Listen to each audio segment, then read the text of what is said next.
Right, we're live. Hey guys, how's it going? Welcome back to the Q Lads channel. We are back for round three of the Six Nations. Ireland at this stage undefeated in the competition, and they do find themselves sitting top of the table, closely followed though by Scotland, who are only 3 points behind in the points differential. But in this game, will be Ireland taking on Italy, who have found themselves 1 point. That was actually up against the French in round number one.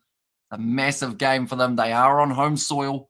They will be trying to prove to their home side that they can hang with the best of the Six Nations so far. Looking through at this Italian starting lineup, it will be as follows for Schieti, Nicotera, and Ferrari as the front row. Cannone and Russa going to be the lock-in duo, and Negri, Lamaro, and Cannone there at number 8. Looking through at the back line now, Vani and Garbisi linking up as 9-10. Menoncello in the midfield alongside Juan Ignacio Brix. Bruno out on one wing, Patovani out on the other, and then Capuzio there at number 15. Quickly looking through at this Irish side, Andrew Porter, Ronan Kelleher, and Finlay Bilham.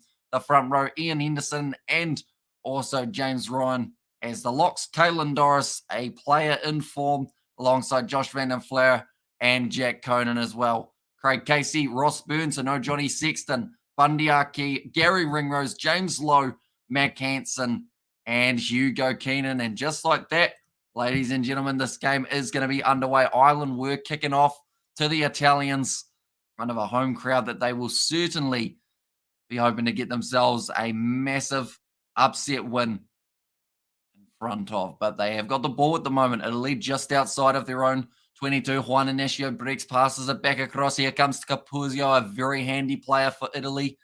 Debatably, probably the best that they have had throughout the Six Nations competition so far. Varney goes to the right. Just a few phases being built up here for Italy early. And now they decide to go to Garbisi's left boot. Kicks it straight down the middle of the field. This is going to be taken nicely by Hugo Keenan, who will run it back towards the halfway line. Craig Casey now looks to the short side. Byrne. Big opportunity for him getting to start this match rather than coming off the bench and being a busy weekend for Super Rugby round one. Has stopped by for a little peek before I go to bed, says Simi Souza. And there as well. Yeah, it will be interesting because if Italy can keep this one close, that is their best bet of somehow being able to cause an upset, although already Ireland have got themselves a line break. It's going to be Hugo Keenan. One more to James Lowe, and has he slammed it down over the line? He looks disappointed. He might have been short, and in fact, that little bit of profanity that he's just yelled, I think summarizes the fact that he doesn't feel he's got it down. Brilliant defense in the end by Capuzio to be able to put just enough pressure on him to cause a bit of a mistake. Right, they're happy with touch for James Lowe's try here, which does mean now we are just checking to see whether or not he got it over the line. My first initial reaction was he slammed it down maybe about 30 centimeters short. About to see it here. Oh, in fact, no, he hasn't slammed it short. It's just he may have accidentally just slammed it. That angle is going to be hard to tell. Oh, okay, he's just thrown it at the line by the looks of that. Buzio did just enough, though. He slammed it down. Has he got control of the ball? Tell you what, they've called it drop, but he still had a finger that was lurking there for James Lowe.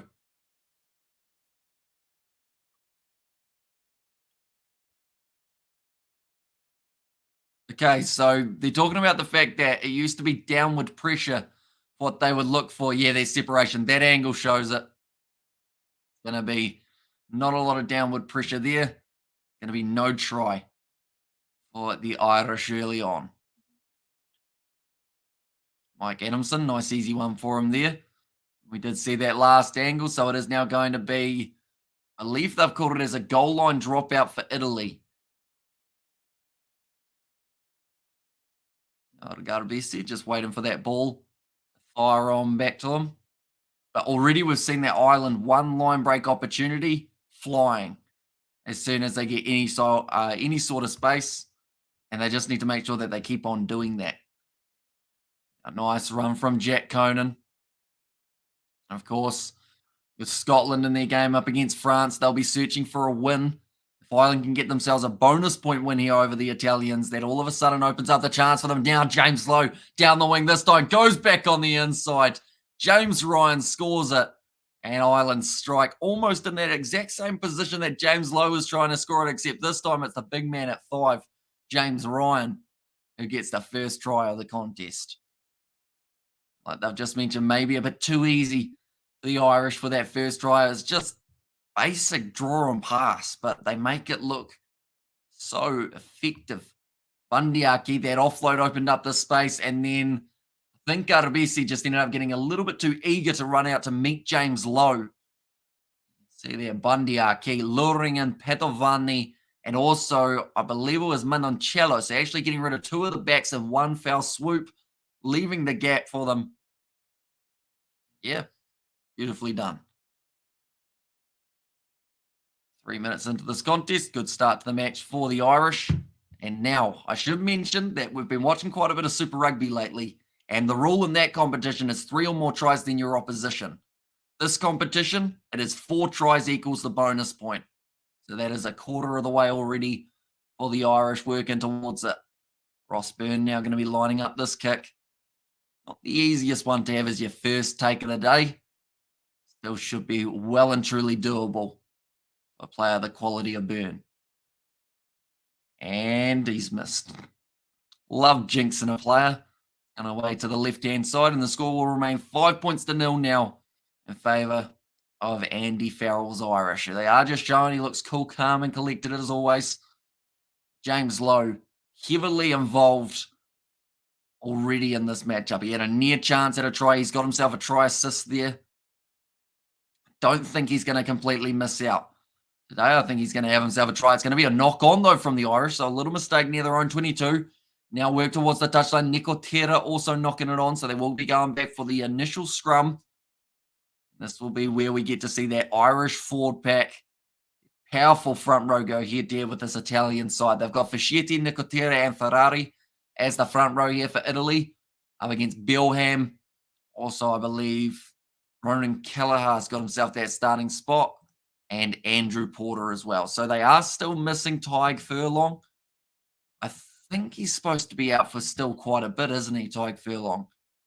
Injury taking a bit of time to heal.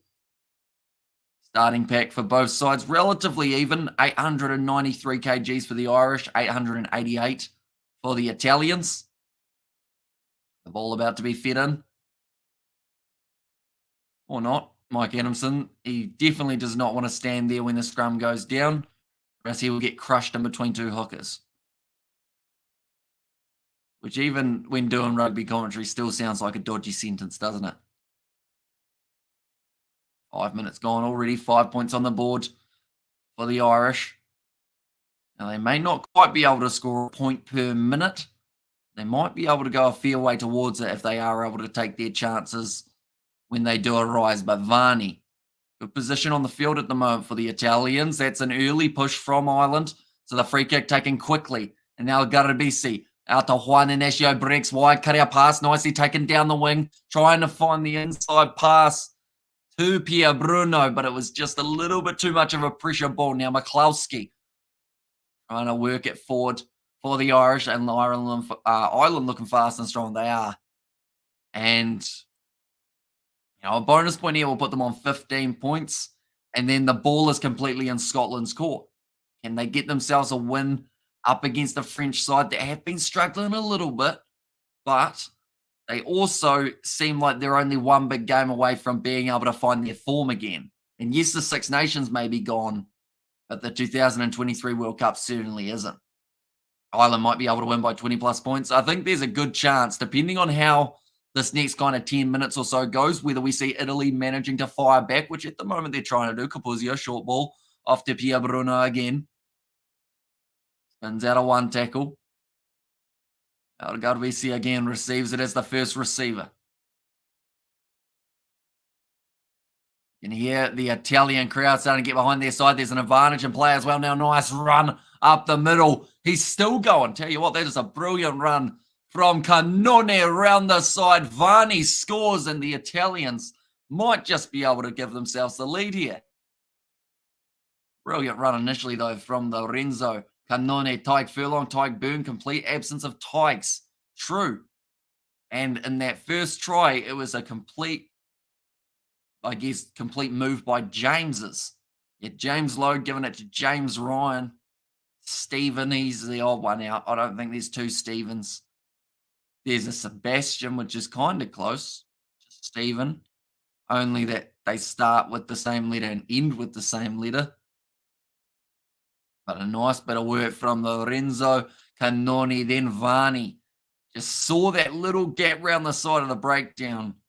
Caught Ireland not quite having someone covering. Hugo Keenan tried to make the tackle from his back, which was never quite going to work for him there. But Italy taking the lead in this contest, 7 points to 5 now. Brilliant work from them to be able to fire back after the Irish were able to get themselves that early try. BC just bringing it round with that left boot. Now 8 minutes down, 7 points to 5. I wonder if that was any type of maybe bet type thing, whether it was Italy to lead at any stage throughout the match. I feel like that would have been paying a little bit, just with the fact that Ireland normally start well, and in their defence, they did start very well. It's gone high. And for this one to come down, not quite taken cleanly. And once again, it's going to be the ball for the Italians. Pier Bruno making an extra 15 metres. They've got the advantage for a high tackle as well now. And continue to just try and put together a few phases up against a strong Irish defence going off to the right-hand side now. They've got a new advantage, this time for offside. Ireland getting put under quite a bit of pressure here the last couple minutes. They will go back for the original penalty. High tackle, just a little bit high from the Irishman. Who was it? Who was the guilty party? Number 6. Oh, that's Caelan Doris. And is that it? Is that the high tackle? Ian Henderson, was that the tackle? Surely not. And also, while we're at it, what's Ian Henderson doing in the starting lineup? Oh, he's at 4, never mind. They said 6, I was confused. So that must have been earlier on. If they're giving it against Doris, because that one that they just showed was, I assume, not it. Or else Ireland might feel a little bit hard done by. Nicotera now. Throws it in. Nicely taken by Federico Rusa. The back line of Italy is actually looking very strong as well. Once again, Lorenzo Cannone running it himself. He has been absolutely brilliant in the early stages of this contest and almost managed to get himself a breakaway try again.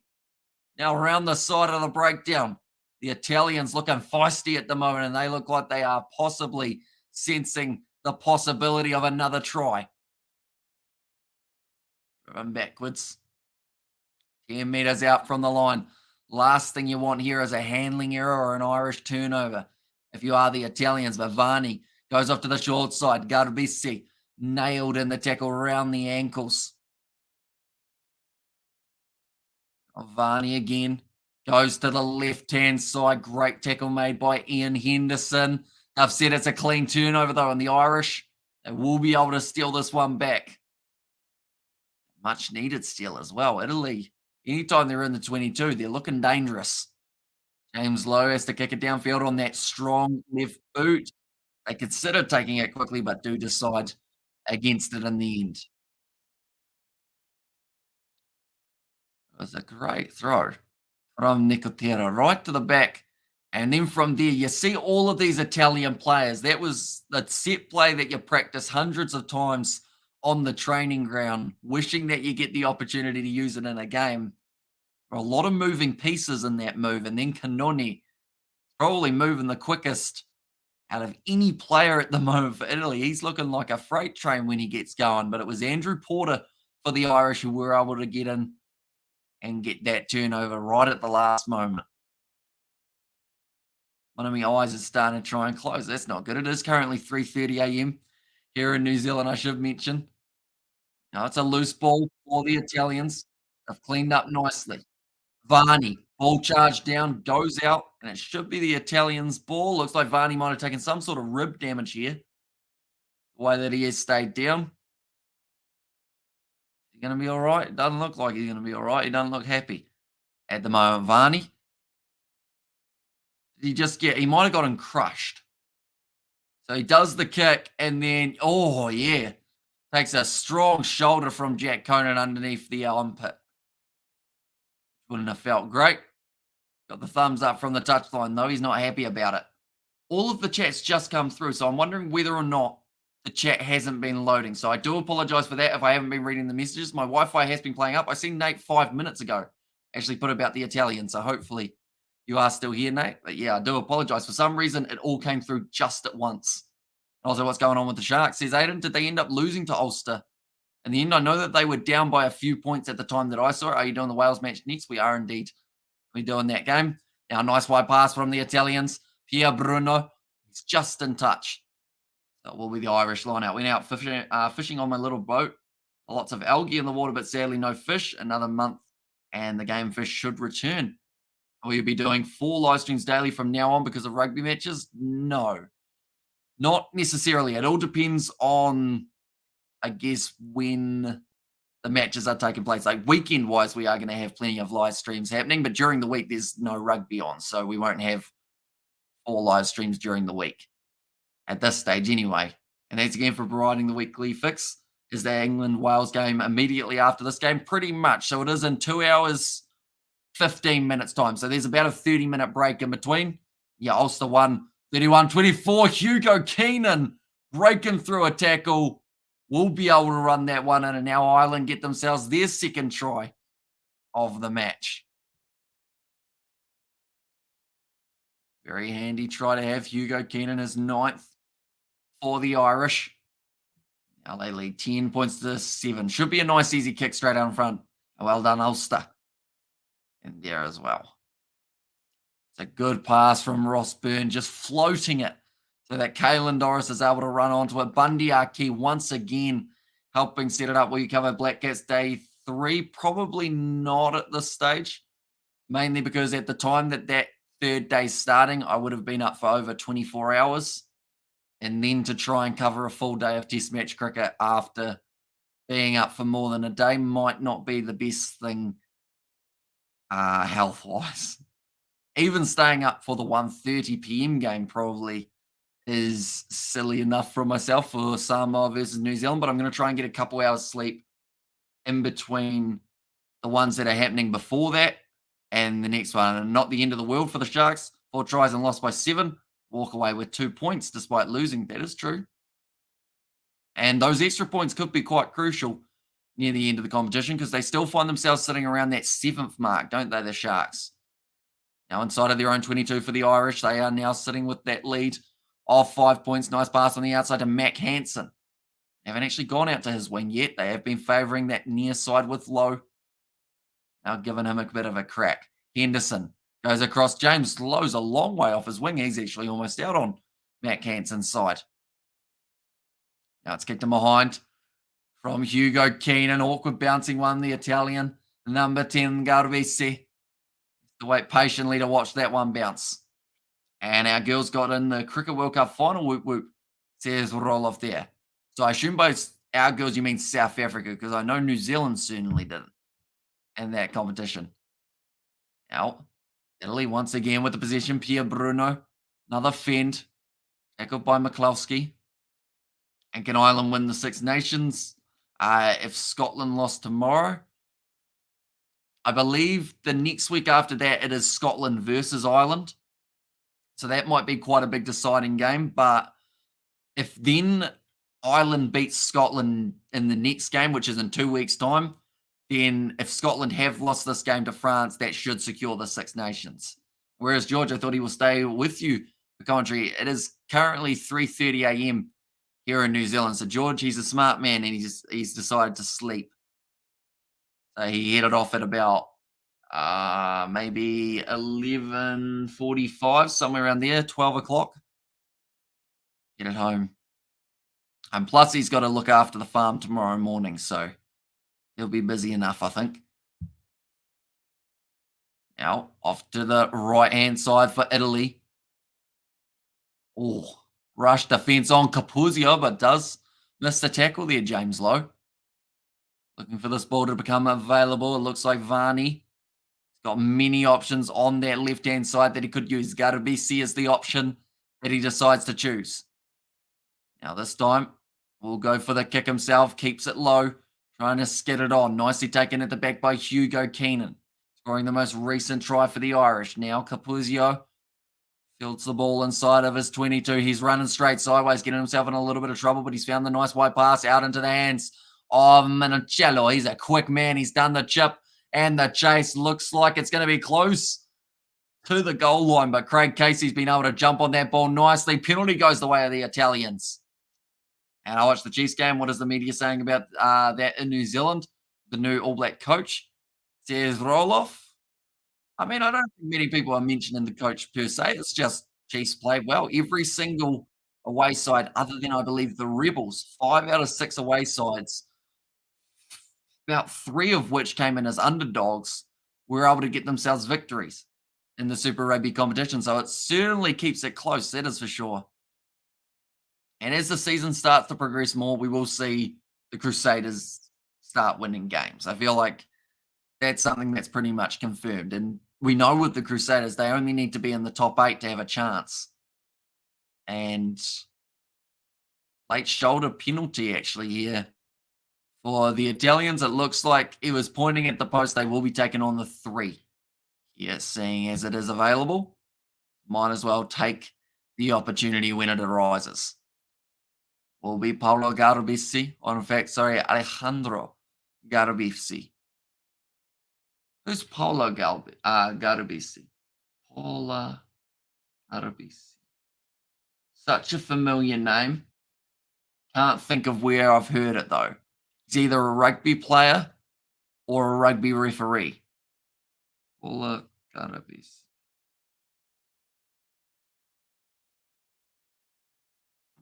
Can't think of the fella.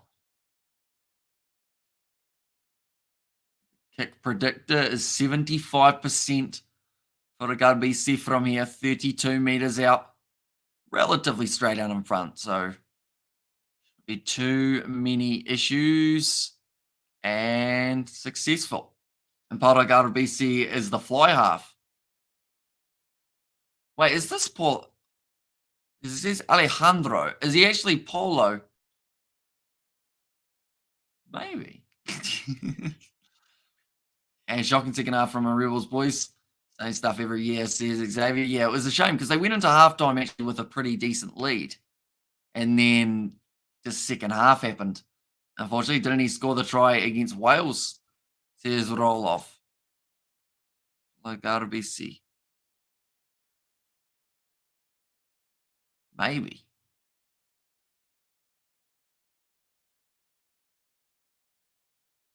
They're forward for someone with the last name Garbisi as well. Now, Garbisi, you consider going for the pass over the top. 24 points in the first and only 3 in the second, says Xavier. So, yeah, that does make it very tough to be able to close out a game. Great, Casey goes off to the right-hand side. Jack Conan, he's dropped the ball and it has gone backwards now. Federico Ruza. He was falling the wrong way. Casey goes across now to Byrne. Nice inside ball to Keller. Now going to the left here for the Irish. Nice hands, quick. Josh Van den Flair finds the pass on the outside to Low Bundyaki. Scores the try. Tell you what, that grass is very unforgiving. Hardly any slide whatsoever. And the current flyover of Paulo Garbisi, maybe his middle name is Alejandro. Who knows? Furthermore, who cares? Says, yeah. I thought it was Paulo Garbisi, but then I called him that, and then I read Alejandro. And I thought, hang on, who's that? And maybe it's just the love for rugby or commentary that you do live streams at 3:30 a.m.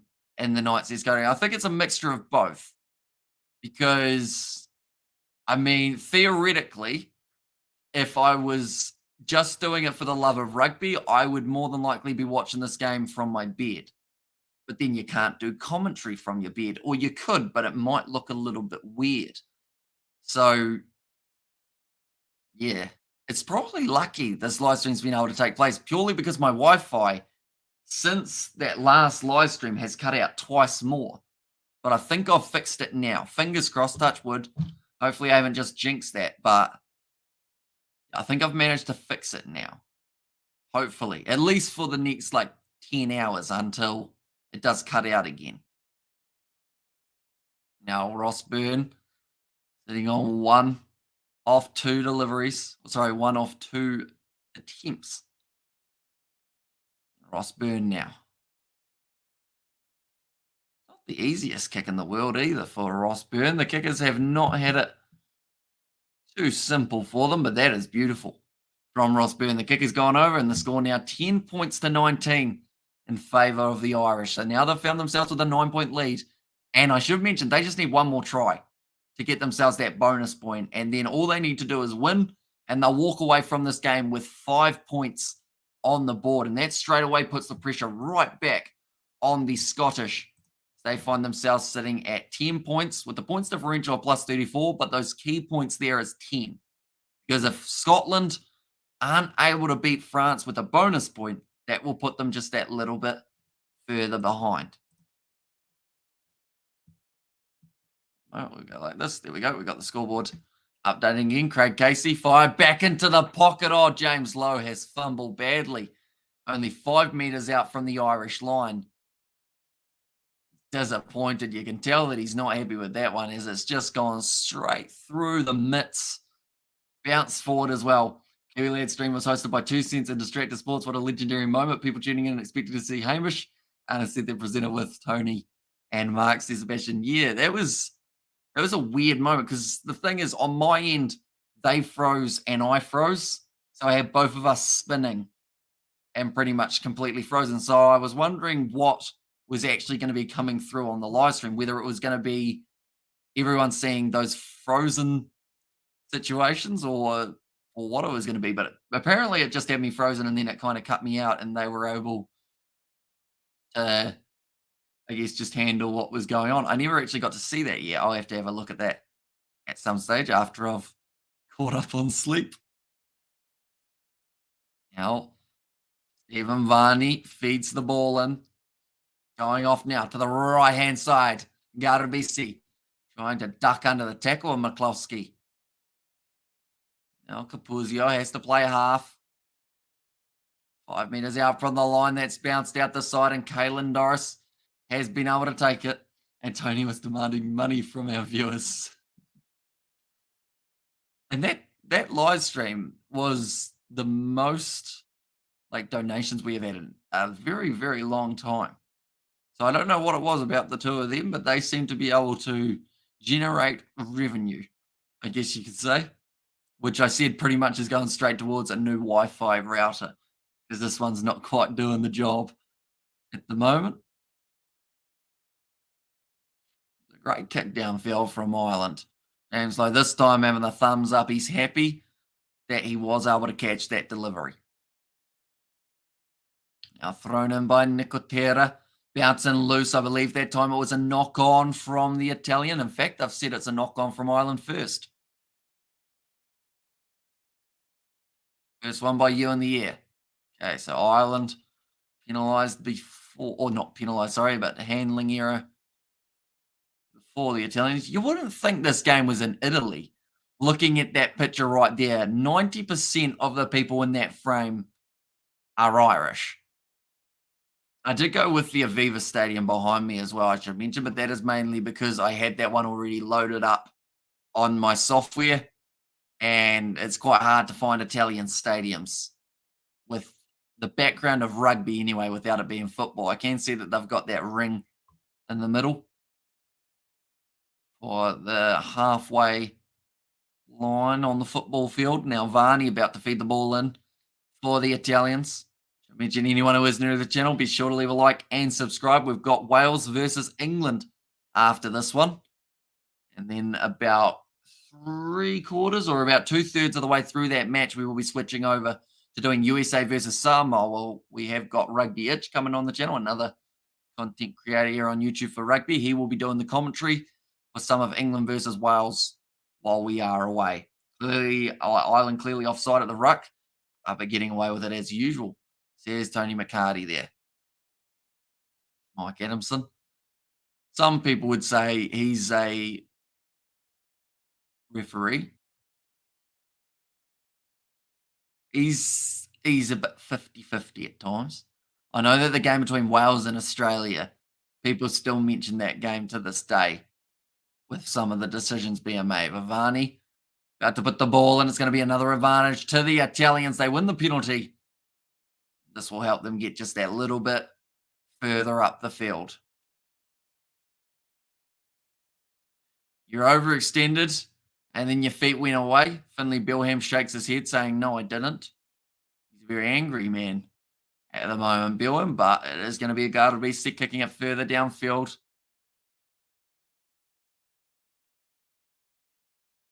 And decent kick from Garabisi now. 30 metres out, another line out opportunity as a chop. Mike Anderson being called a referee is a bloody stretch. That's why I was so hesitant to say it. For his refereeing prowess, I guess you'd say. Tera now throws it into the front. Taken by Canoni. Now they're rolling more. The Italians starting to get a little bit of a stride going. Broken off the back. Josh Van Flera look for the turnover. Craig Casey, the ball was out, they say, so he kicks it. He's run straight into one of the big Italian men.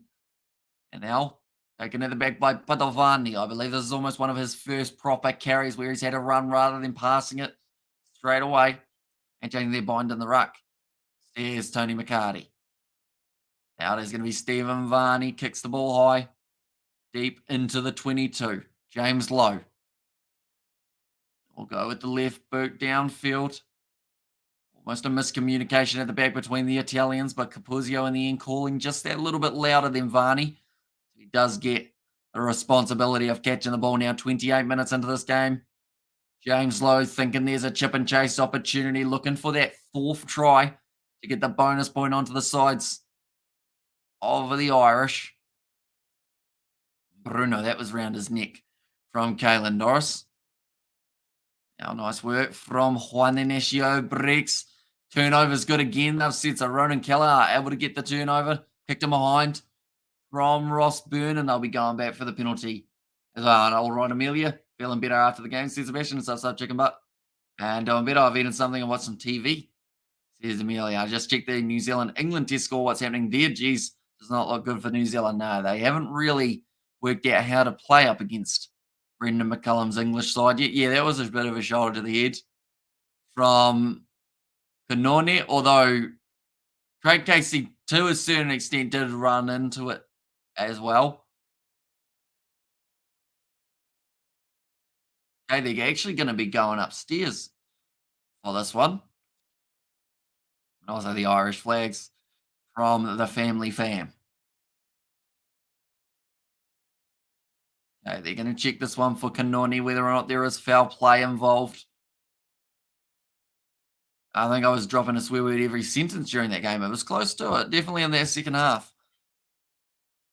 Joshua Byrne has said something, which I know that I will absolutely butcher if I try and pronounce it. Craig Casey.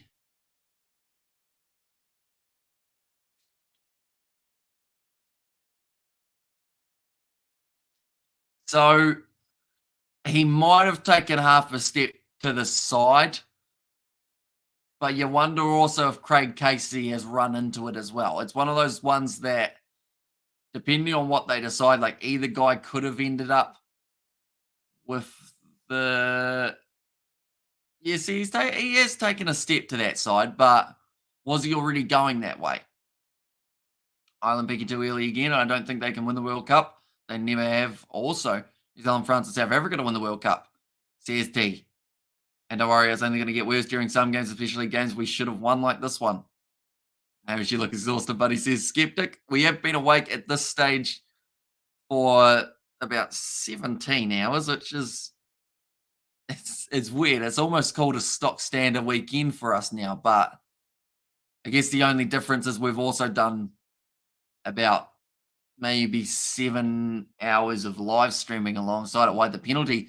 See, it's Tony. So they have given that one for Kanoni changing his line and taking out Craig Casey. And then for that one, A from the IRA, Joshua. There's Sebastian. And the old stay Flamentio was a brilliant rugby stadio. Says Jupitorius. Hopefully I said that correctly. And I from North India, said Stephen. Welcome in, mate. I just having a crack, says Joshua Byrne. So what did it mean, Josh? Because I have no idea. You are a nutcase for staying up that long, says Amelia. Yeah. Can't even argue it. Now Keller throws the ball in nicely to Ian Henderson, Josh Van der Fleur. Little flick pass up to Ronan Keller. 5 minutes out from the line, Ireland. If they can get over the line, they get 5 points from this game if they win it.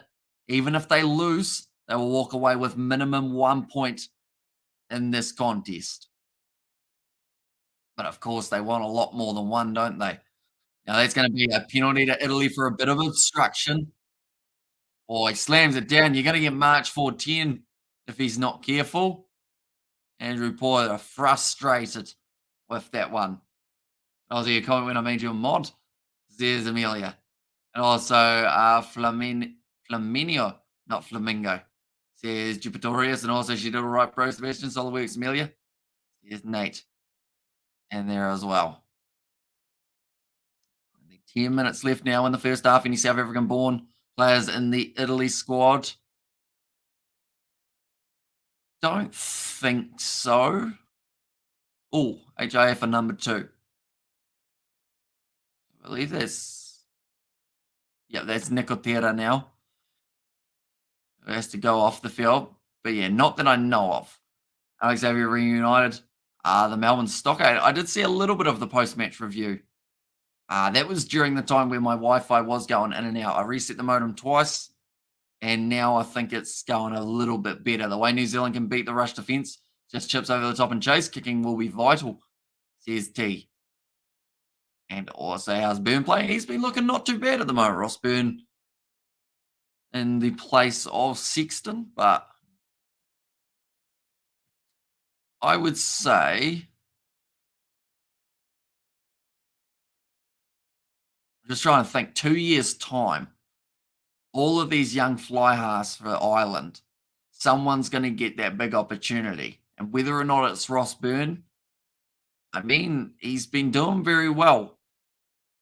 Bit of competition there at the moment for that fly half position. It's who's going to take it to the next level. And I think Byrne, he seems to link quite well with a few of these backs. And I believe definitely Hugo Keenan, those two work well together. And Negri was born in Zimbabwe, grew up in South Africa. Says Skeptic, any Italian-born players in the Italian squad? Says Tony McCarty. I think quite a few, to be fair to them, the Italians. And, I mean, we look at that under-20 Italian Six Nations side, and it does seem like there's a bright future. That's going to be another penalty from Mike Adamson. This time they have said that it is Lamaro who was just a little bit offside. Ireland now will be able to kick this one for the touchline. When you see Wi-Fi, I heard wife. I have to upgrade your wife, says Roloff. And him and I decided to get it going despite the conflict behind the scenes. And now it's just resolved. We was never down and out. In the first place, says Amelia. And Ireland, says Emil. It's a great kick. A very good kick. And that will find them about 5 meters out. Oh, he's not happy. 8.1 meters from the line, they're saying here. It's a brilliant one for the Irish. And now they'll be able to use this rolling maul that they have used so well throughout the Six Nations competition. So far in 2023, we need Laumape in the World Cup for New Zealand. Big loss for the ABs. There's D there now breaking off the back. Caelan Doris. Ireland getting close. That was offside. And it is going to be the advantage now. Craig Casey looks off to his left. Jack Conan shut down pretty early in the tackle by Fischetti. Now Casey again, another offside advantage. I believe there was a second one. It looks like Finley Bilham has stayed down. McCloskey tries to break straight through. And they'll go back for the penalty. Also, you never know, we might be on TV on Friday. Amelia, that is true. We have to keep an eye out for your signs and maybe the drum, depending on what happens, by the sounds of it.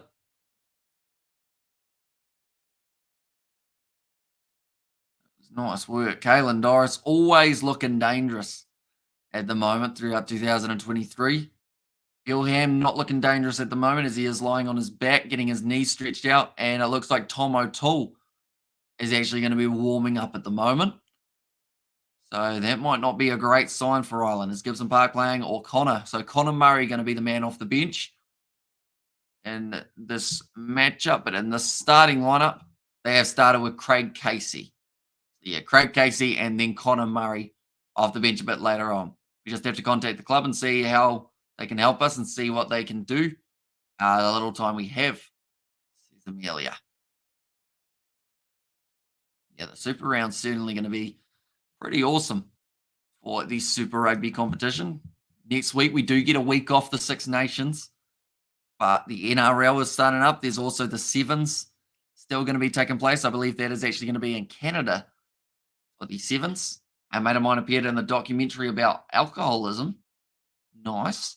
He isn't one, but the camera crew caught him having a can of lager in the park. Oh, no. So did they say, like, this is a man who drinks a lot of alcohol, even though he was just enjoying a quiet one? It's probably lucky they didn't go to your school, Sebastian, that you used to go to by the sounds of it. Anything like the smoking scenario. Will we? Says T. Will we? There might be another part to that. Injuries creeping in for Ireland, 6 months to recover, says Nate. And yeah, I was saying it about not just the Six Nations, but Super Rugby, all these competitions happening at the moment. If you end up with a serious injury, like you do an ACL or anything along those lines, you're out for the World Cup, which is why these players, it's all about finding that balance of playing extremely hard, but also not so hard that you end up hurting yourself in the process. But then, of course, there's always those freak injuries that you can't really avoid as a player. Nice short ball. Only 2 meters out from the line now for the Irish. Josh Van Den Fleur gets close. Now off to the right. Short again. I've got a lot of men on that right-hand side, right next to the breakdown, and that's one of them, James Ryan. Another advantage going the way of the Irish. Lobby pass from Casey goes straight into the hands of Varney, and they'll be going back for the penalty. Wish someone would stake and run on the field. Saw it once in the old Lanston Road Stadium. Is Italy looking okay? They're not doing too badly in this one. They were down by a first try, and then they were able to fire back. But Ireland is certainly, they get it right quickly.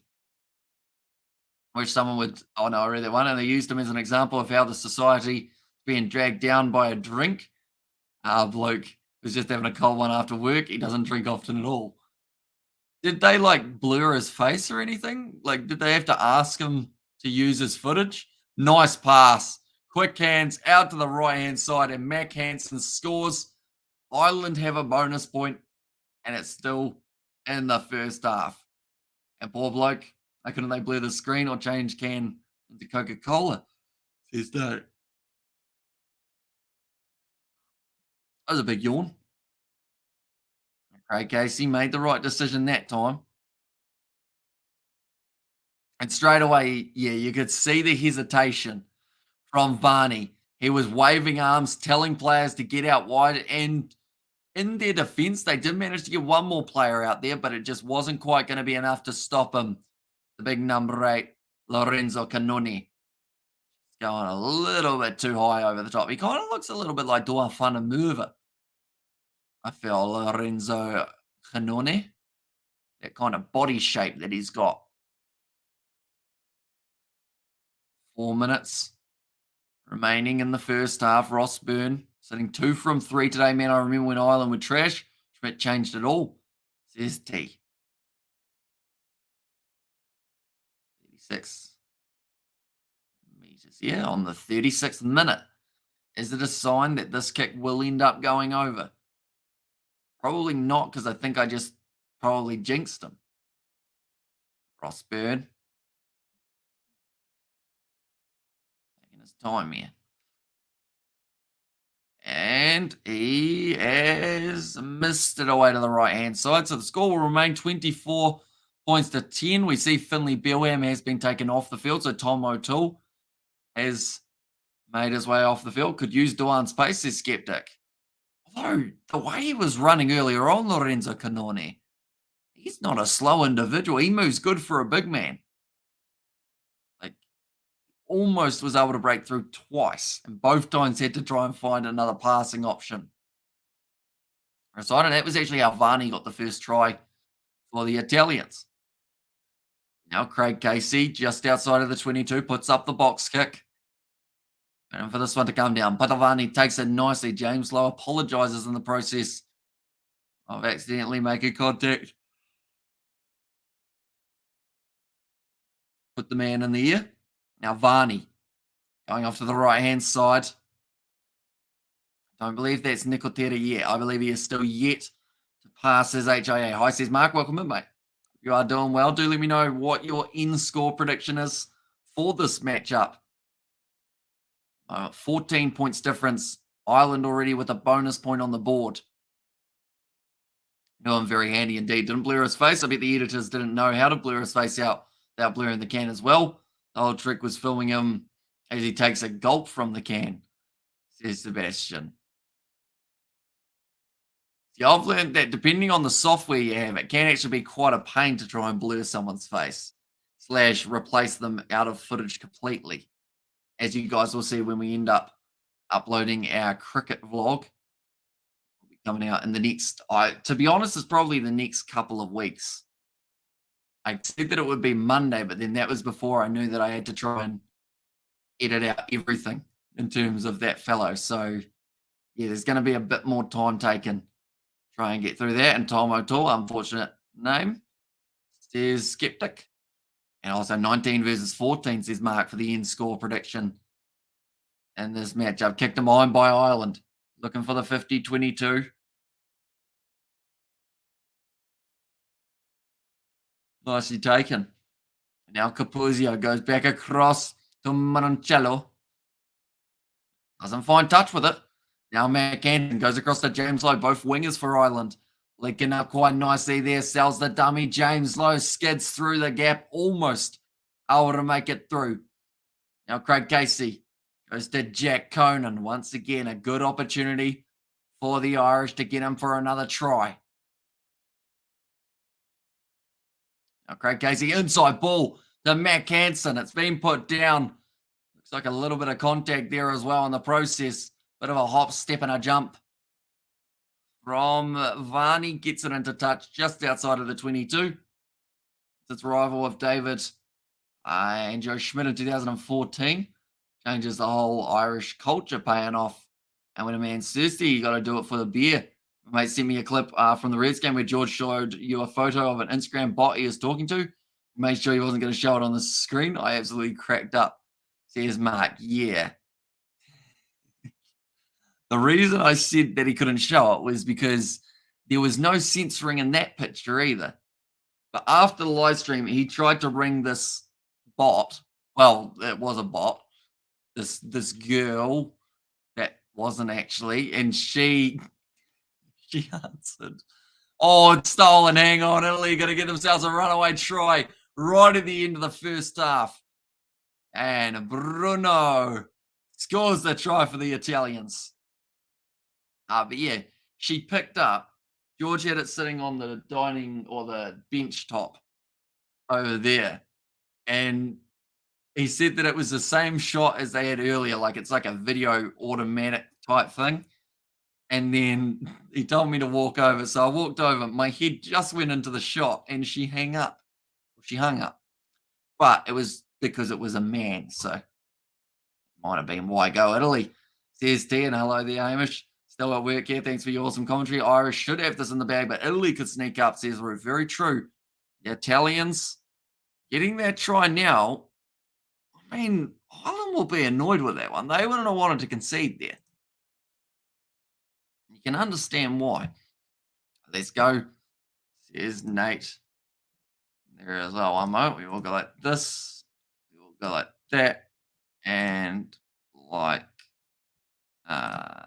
this. Now, Italy. They've got themselves 2 tries. If they get 2 tries in the second half, they walk away with a bonus point as well. 17 points, 2:24 at half time. There we go. We have updated the scoreboard so that it sits in the right spot. It's an eventful first half. As the Italian scrum, I think we saw a free kick go the way of Italy for an early push from Ireland, but other than that, we haven't seen a huge amount of either side scrum throughout this matchup. So, yeah, I'd say like they haven't done badly because they haven't really had to. It's been relatively close process of this one.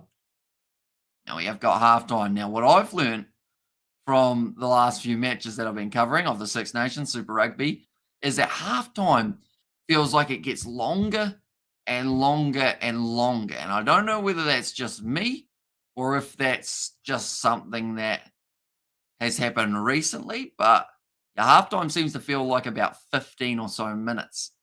And the Italian flags from Gareth in there as well. But out of all the players for Italy, you'd say that Canoni had a pretty good first half. Also, I mean, Varney had his little moments, was able to get himself the try. Pierre Brunner also doing nicely. Uzio probably a little bit more quiet than we had seen from the first couple games of the Six Nations. Me too, halftime takes ages, says Roloff. And what you doing? Who's your money on today, says Ruben. Well, I thought Ireland would win this one confidently, says Ed there. Although I think the big thing is they just can't underestimate the Italians in the process because Italy have shown that when they counter, they do pretty well. The Ireland won't be happy with that score at halftime and don't sleep on the underdog. And halftime feels longer because you're sleep deprived, says Skeptic. No, even like during the day, like the sleep or the halftime breaks do seem to be quite a long time. If I was the coach for Ireland, I'd not be happy giving up that try just then, says DSM. Yeah, because all of a sudden, like Italy are within 7. Well, 7 out at the moment, which, they'll take every day of the week. If they score first in the second half, all of a sudden, like the Italians are right in it. And in front of a home crowd, maybe that would be just enough to help G them up to keep them in it for the final 15, 10 minutes or so. Praying for the Italians, says Nay. Although we know what happened in their game up against France. They worked so hard to end up missing out in the end. Those Italians have a sting in their tails. Watch out, Irish. They're looking good. Italian may score some tries. And the defense from both teams are sloppy and scramble, says Ed. Yeah, there seems to be a lot of gaps at the moment. A point scored for every minute shows indecisive defences. George Ford says Gareth, who's better out of Marcus Smith or Owen Farrell. Depends on the scenario, I think. And are you saying it's like who's better at 10 or who's better in general? And they drop off late, the Italians, says T. And I understand water breaks in halftime in South Africa, 30 degrees ain't fun, but they play in like 2 degrees. Says Roloff and rate both teams' performance. I'll give Italy a solid. It's tricky because when you look at who their opposition is rather than their performance, that makes you always think that it's a little bit higher. But I'll give the Italians maybe like a.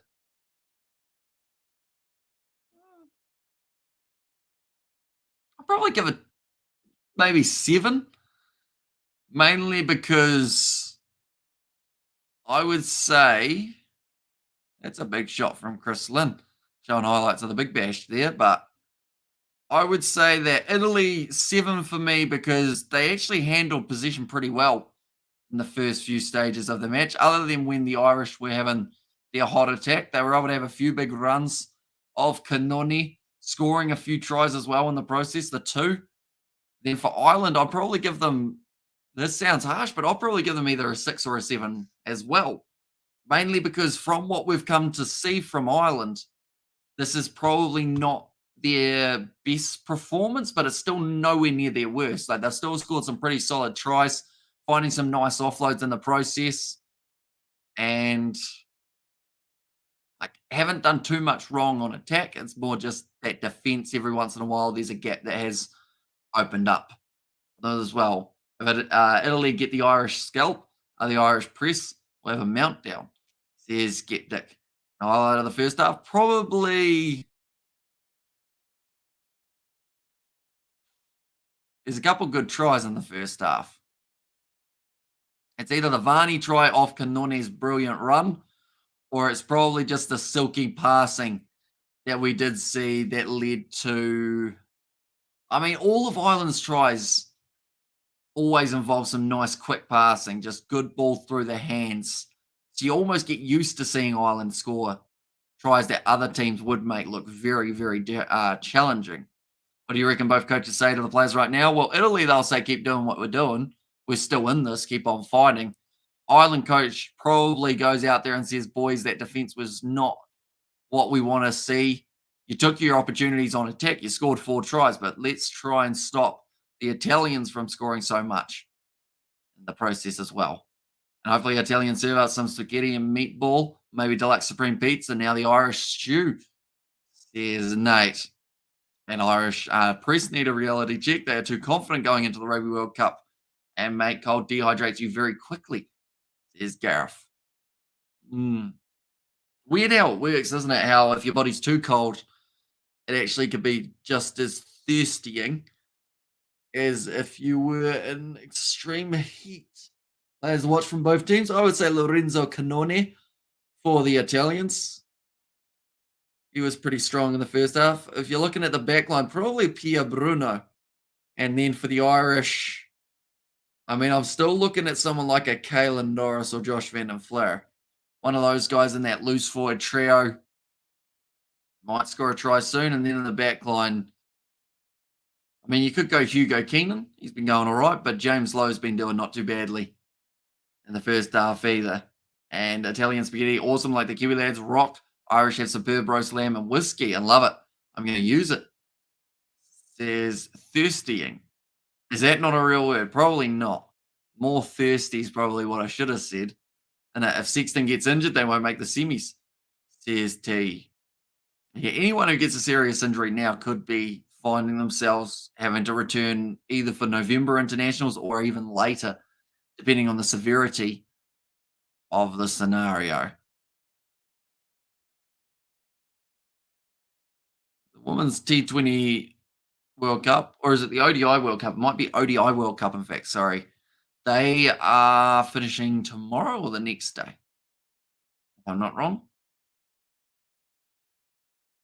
Not too far away at all. Speaking of not being too far away at all, second half of this matchup, not too far away from getting back underway in this matchup. What I will quickly do, though, is I am going to go like this.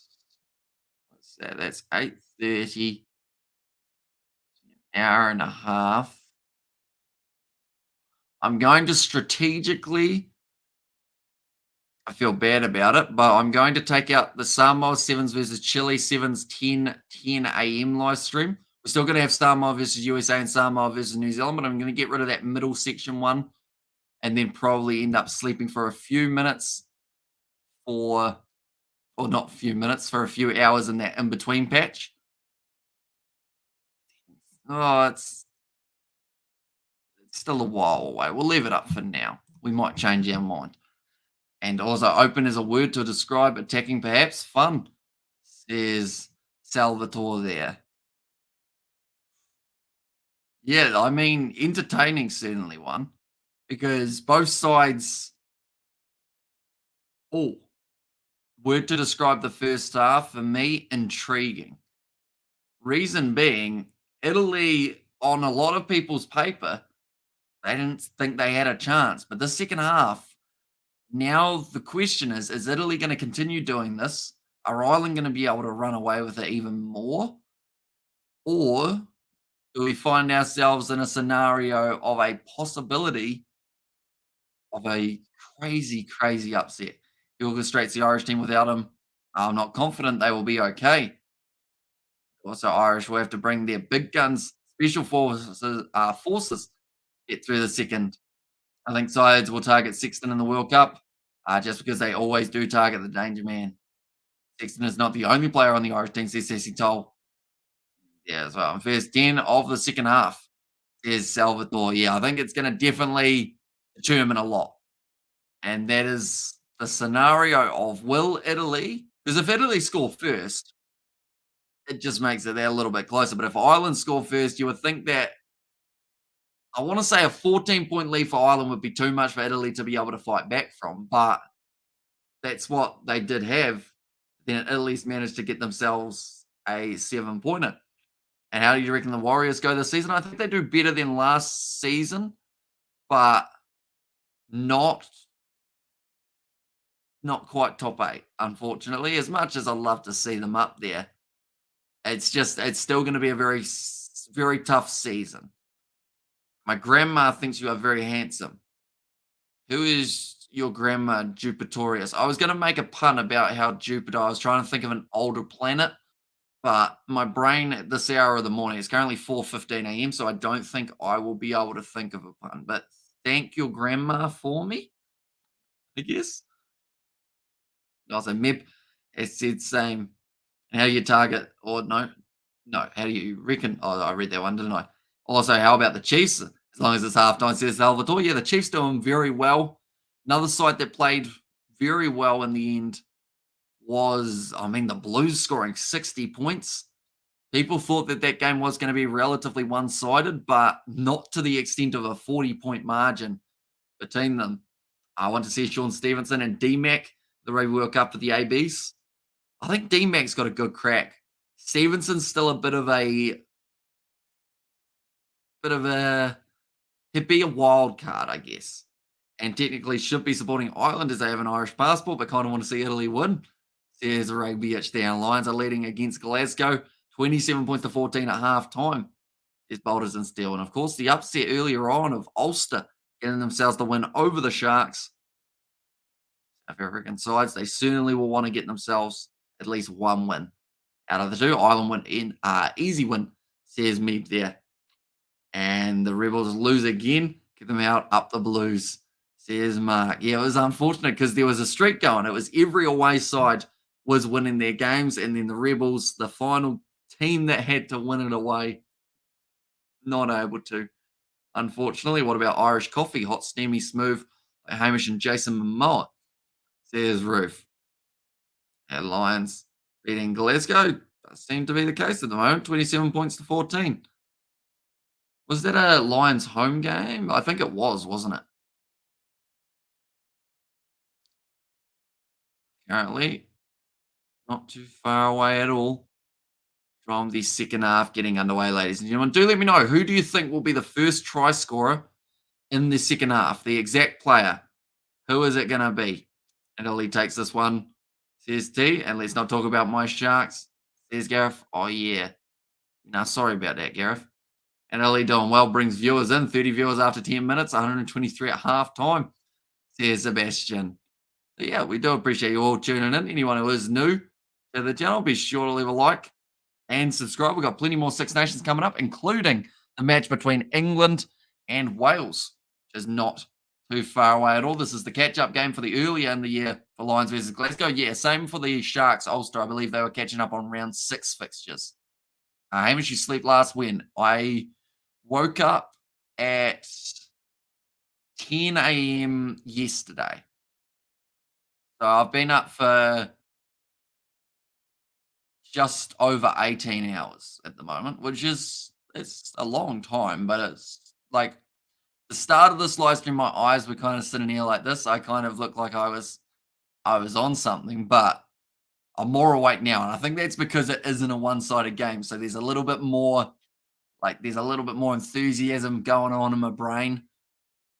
Of course, a lot of Irish supporters would have loved to see Ireland win this game by a lot, but just making it that little bit closer here now gets the intrigue for the second half up that little bit more. And McCloskey says Richard Smith, for who's going to be able to score the first try. Low foot goes into touch in the second half, says T. And also we have got there as well. You were just told not to mention the Sharks game. It was that one, and also really the Lions I'm all in glad. Oh, yeah, no, but I didn't mention it in a bad way or like a bad way. It was just the game, innit? Oh, I support the Irish. Says Eba there. I will be commentating on Warriors game in the NRL. Sadly, not for their first week, as it does overlap with Super Rugby Pacific. If I can somehow find a way of being able to do both, either with a co-commentator or something along those lines, I would heavily consider it. But um, more than likely, anytime there's an overlap with a Warriors game and Super Rugby, we'll just end up kind of giving you guys updates of what's happening in the Warriors games, then also still what's happening in Super Rugby as well. The Italians looking ready. If you see me say Irish, I do see you. And yeah, Ireland at the moment, they're sitting top of the Six Nations. They're a very well-oiled machine at the moment, but Italy are trying to put a little bit of oil and mix it together with some water. That's not good for oil, is it? Isn't it when you put like water and oil in a pan, it goes boom? You certainly shouldn't put water in your oil part of your. Oh, James Lowe, did he get his teeth knocked out? No, he didn't.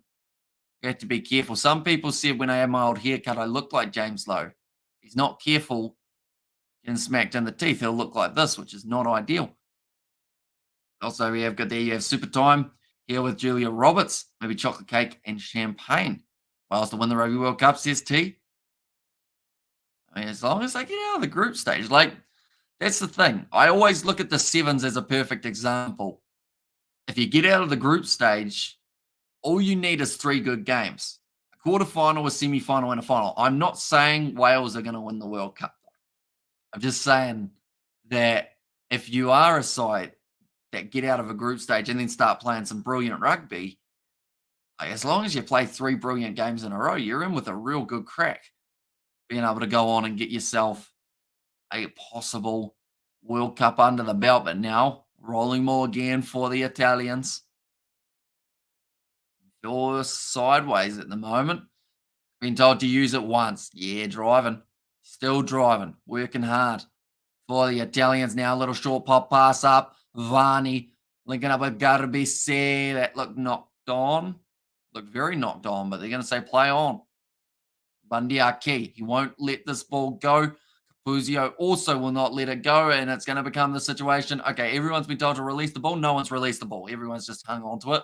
And Italy will now get themselves a scrum.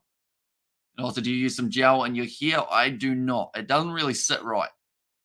So I normally just try and get it out of my face. And also, Dan Bigger is a beast, though. He's on form. The Fiji Samoa game, best of the weekend, well done the draw. Yeah, that was an absolutely fantastic game. And I said at the time after it had taken place, there's a high chance that's in like the top three best Super Rugby Pacific games we get to see. I'm Irish, so what? Says Eba in the chat. Wales couldn't beat my grandmother at the moment, so I'm disappointed. Having Welsh blood, come on, Wales, move your butts. Says Roof, and they've got a big game coming up not too far away up against the English. That will be kicking off in about 1 hour and 10 minutes time. In fact, my apologies, 1 hour and 20 minutes time. So that one kicks off. Get at their grandparent and Julia Roberts, my other half, with her girls are smoking and Hennessy outside, says no. Avani.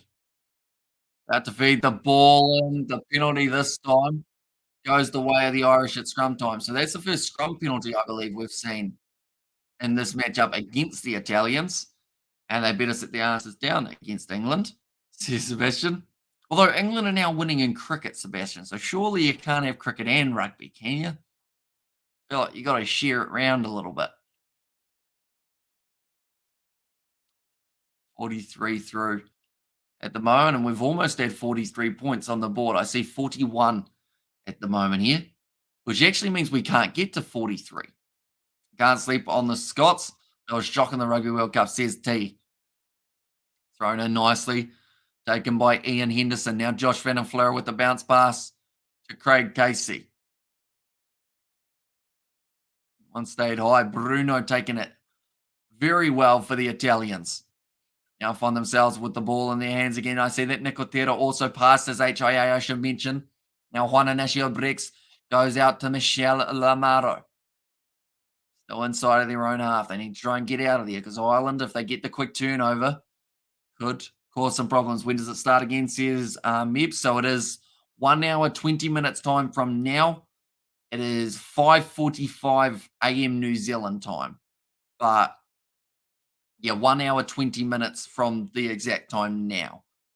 I'm stuck with yous all by myself. Says Nate. Tell you what, Nate, you'll be getting tired too. You've been with us throughout all of Super Rugby.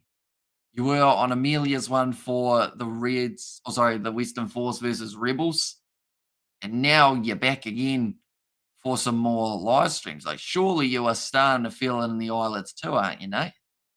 You sound like you're in heaven. I'll be home in an hour. Duvet and hot curry with lots of chili. Maybe a gin and orange. River. No, we don't. The ladies got knocked out of the World Cup for the T20. Yeah, but that happens, doesn't it? You know, you still beating New Zealand every time you play them in Test match cricket. Like the thing is, one of my teammates for cricket, he's only booked in to be able to go to the first 3 days of the Test match, and we were both saying, well, that might be the end of it because like the chances of New Zealand getting out of the first 3 days, if they bat badly, is slim, and they have that scenario. At the moment, kicked him behind. James Lowe. Oh, he's just hit his head hard. Does he get the penalty? I think they're actually going to be going back. Okay, so Ross Byrne kicked it in behind. He was hoping for the penalty for where James Lowe did end up. They said he got taken out, and to be fair, they've got an argument because Gardabisi came in like he was playing football and just slide tackled James Lowe. And also, we have got there, my grandma says you remind her of a Kiwi soldier she met in 1944 in Dunkirk. The thing is, the haircut. I've been told that my hair, not so much when it's sitting down like that, when it was sitting back like that earlier on, I'll be honest, I've slightly given up on it. But um, George always said that I look like an olden days soldier. So I don't know if you're joking or not, but if you aren't, then it's a weird coincidence. Come on, let's get this game going. Some action, running time, try time. Says a Roof. And on my way to Roof, what's Cook's sister. And Uruguay will be pushing hard to get at least 2 victories in the 2023 Rugby Union World Cup. Scotland knocked the Irish out during the pool phase. I'm going to I'm glad I caught that one. Picky Blinder says skeptic there as well. All right, Riccione makes his way onto the field now. That is the replacing Simon Ferrari. Bonus point still there for the Irish at the moment, but 10 metres out from the Italian line.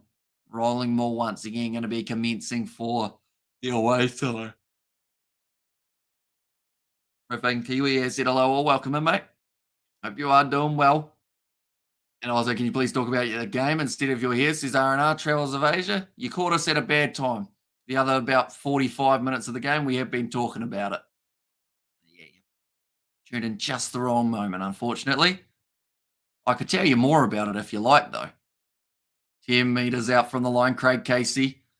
Now going off to Tom O'Toole, who did have to come on the field early due to Finley Bealham's injury. Which hopefully isn't going to be anything too serious. Bundy Key. Now working just a little bit closer. Josh Van den Fleur dropping to a knee. It's a good tackle made by Fischietti. They're asking for the penalty. They don't get it. Casey once again going to Burn. Now off to James Ryan, the first try scorer of the contest. At least defence. It seems like it has improved since the first few moments of the contest where they were allowing the Irish through just that little bit too easy. It almost got you over, says Scariff. Almost. Very close. Craig Casey. A Burn again. Now Tom O'Toole. Using the same 4 or 5 players at the moment over and over again at this little stage. Craig Casey ends up with the ball again. They might consider slinging this one wide out to the left. I think Italy. Oh, on the ball. Little knock on from Italy there on the breakdown, though. Lots of snow today. Says Profane there. Hey, buddy, what about the cricket? Yeah, Harry Brook is doing good. He is. Definitely an exciting young prospect for the English. And Joe Root getting back into a little bit of form isn't exactly a bad thing either for England getting this 150 not out. But yeah, the Kiwis not doing too flash in the second innings, or the first innings for them, but the second session. of the day. Luckily, the rain helped them. He's a bit long for a soldier, no, says Gareth. Yeah. Although I did get a haircut a little while ago. Sorry, R&R will get angry at us again, won't he? We end up talking about the hair. 7 points difference between the two sides. Mike Adamson won't talk about his hair to many people unless it's Ashley and Martin. Help regrow your hair. They're having the deep breaths at the moment. Italy, I don't think they'll be too far off making a couple more changes in their lineup, just trying to keep the forwards fresh for a bit longer. Harry Brook taking to test cricket like a duck to water, says Gareth. It's just shampoo. And who's the tallest rugby player in the world? Thinking, for a while, of course, since we're looking at Ireland, I can think of Devon Toner, but I don't think he was the tallest, was he? He was up there though. He was a tall, lanky boy. I don't know if he's still playing for Leinster or he might have retired, has he? And Ollie Chisholm, is it? He's the tallest player. A scrum feed. All that's gone down. That will now be resetted again. Reset again, I should say, sorry. Okay, there's a bit of angriness coming from this Irish pack at the moment. They're not happy with something that's going on with the Italian front row. And of course, one of them's only just made his way out onto the field, replacing Ferrari, who wasn't doing too badly earlier on. Mr. RG in a green shirt, says Gareth. Oh, yeah, RG Snyman's also right up there, isn't he? He's about 208, 205, somewhere around there. What's Snyman? 15 metres out. Ireland. Good chance here to go for some sort of set play. Nope. Not going to get the ball in. The free kick taken quickly by Casey. Now to McCluskey. Yet to see a try scored in the second half, but the Irish not too far away at all. 5 metres out from the line. Now Conan. Solid shot put into him. Another penalty advantage this time for not rolling away. So at least discipline. Starting to let them down in the second half, unfortunately. End up costing them dearly as the match continues. McCluskey. Back a metre. That's a new penalty advantage against the Italians. Might not find themselves too far away from getting someone in the sin bin if they continue at this penalty rate. Casey, goes to Arkey. He starts to make a couple metres in his leg drive. Now off to Mac Hansen trying to step through. Wrestled down again, and the penalty goes the way of the Irish. Now, where can I watch the match? Says Meb. Unfortunately, the only real options, if you're in the UK, it's either on BBC iPlayer. Is that where you can find it on in the UK? BBC iPlayer? But you will need to be in the UK to be able to watch that. Ollie Chisholm is quite tall, 6'9", I think. Says Akaris. And at 60-minute, Ireland will knock Italy, says Timino. Now, roll off maybe that Eben, says Aruf. And also Richard Metcalf, 7 feet tall. I've seen that the scoreboard still says halftime, which is not the case. It's currently 51 minutes through. They watch it on ITV. That's the one, rather than BBC iPlayer. Oh, mistake from Ireland. Was it taken back? In fact, it will be a penalty to Italy, so they've been able to dodge a bit of a bullet there from this Irish attack. Certainly fired up about it because there's still only 7 points difference between these two sides. In Italy, the closer we get to the full-time siren, and if they score another try, the more that they will believe that they can cause an upset here. Italy wins. Good night, guys. 2:30 a.m. in Aussie now. Go the AB, says T. Now 28 minutes remaining. Ireland, they've only made really the sub of Tom O'Toole due to the injury. We did see of Bilham. Everyone else, by the looks of it, is still that same starting lineup. So Ireland are going to unleash a lot of pace late in this contest, whereas Italy may have already made a majority of their subs at that stage. Padovani linking up beautifully there. Quick hands. Capuzio. Oh, that's high as. That might even become a penalty. And is it anything more? He's going to hold his face. Capuzio, as he was struck right on the nose. Ryan Beard now out on the field for the Irish. So just as I say that, they start deciding to make some changes. Richie Gray is up there with tallest players currently. And good call, refs. There's Nate. Yeah, just caught him a little bit high. McCloskey ended up riding down to his neck, but still smacked him up high. And the crowd want to see something more than just a penalty here. And Italy looking like snapping at the heels of the Irish. And Becker was the tallest ever South African. 2.08. I'm not sure about the current. There's a roll off.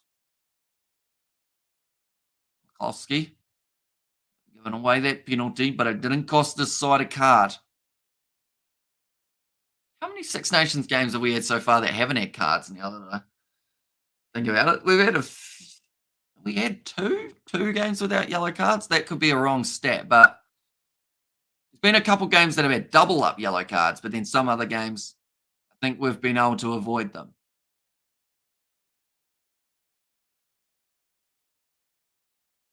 Garvesi trying to get a little bit sneaky. Take the early kick and get those few extra meters, but the referee calls him back and now does have to take it again.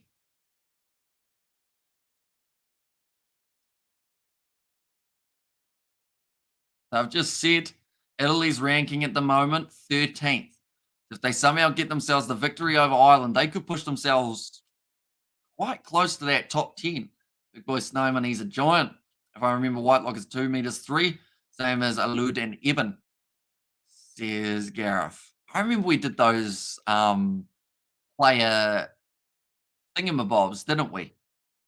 Of all the players and their heights and weights and everything like that. I think we've got to do some more stuff like that. I'm not sure if we'll do it for the World Cup because I feel like with the games being back to back to back, maybe the big games of the World Cup, but could do it for the Rugby Championship again. Oh, jeez, he was steamrolling in. He's asked for the penalty, although I think he just ran straight into the back of the man, Sebastian Negri. And now James Lowe with the tongue flailing out like he's some sort of Labrador. And penalty to Italy again. Right. If they take 3, they'll be within 7. But I'd like to think that they consider kicking for the corner, seeing as there's still plenty of time left in this game and they will need more points in the form of tries. Plus, worst comes to worst, if they end up losing the game, it wouldn't be a bad thing to have a few extra tries on the board and maybe get a bonus point that way. Pre-game, would like to hear, or would be good to hear those stats, boss. Says Gareth. Yeah, I guess the more that I have them set up as well, the less time it will take to make them. Because I remember doing those first ones, doing the player comparison and going who I think was going to be the more impactful player. I think it would work out to be about a 30-minute recording. I was using a green screen, so it took 2 hours to export, and it also took about probably 5 hours to edit each one for those rugby championship videos. But I feel like it added something to the start of the live stream, rather than like us chatting's fine in terms of describing what could happen in the game and everything like that. But I like seeing stats as well. I think people enjoy seeing stats too. They actually take on the 3 here for Italy. The kick's gone over. So we'll put them up to now 20 points to 24. It's a little bit down from the Irish moment pre-game. I read that one. Good call, refs, and frustrate the Irish. Eric creeping in, and Chislin Colby is 171. So we good, or we have a good balance. There's a roll off. Right, Peter O'Mahony has made his way out onto the field now for Ireland. I also see number 16. I think that's Dan Sheehan has made his way out there for Ireland. And in fact, Ireland have started unleashing their subs quite a bit here. I think they might only be left with their backs. Yeah, Dan Sheehan on the field. Peter O'Mahony also out there. Just asked for some random facts in the Discord, says Gareth. Although I would have to fact check them, of course, because you'd never know what you're going to get from like facts in terms of if they're actually true or not. Frustrate the Irish. Era's creeping in, says Nate. I guess just trying to keep it close. The Italians. They've got 23 minutes left. We're seeing some more hands on hips. Ireland have been told to play that one. A little bit of a huddle for a bit. Haven't lost a single line out so far throughout this matchup. Italy, though, 9 from 9. Italy are playing great, says Sassy Toll. I think at the end of the day, Ireland, as much as they would have liked to win this game by more, you wonder whether or not a close game up against the Italians teaches them more than a runaway game would have. Of course, that's saying that they will still, of course, want the win. Nice inside ball to Bundyaki. He's over. And that is going to be the try for the Irish. And don't get me wrong, the three-pointer got them within 7. But the Irish were always going to score again. If Italy are good right now, says Gareth. And Farrell getting nervous. Nah, I think with those reserves, he's got some great players off the bench. It's certainly going to help him out. And I'm 1.98. Everybody looks at me and the ball. I cannot think what these professional locks must go through. I'm small in comparison, says roll off. All players in like the NBA and whatnot. They're all very tall, aren't they? Oh, Bundyarki's knocked that ball on the ground. So he's actually going to end up being possibly overruled here. So not only has James Lowe dropped the ball, but now it looks like Bundyarki might have also just slams the ball into the ground. Yep, that's a knock on. And I wasn't even going to bother watching this match because I assumed we had it in the bag. Now I'm actually nervous, says Adam Campbell.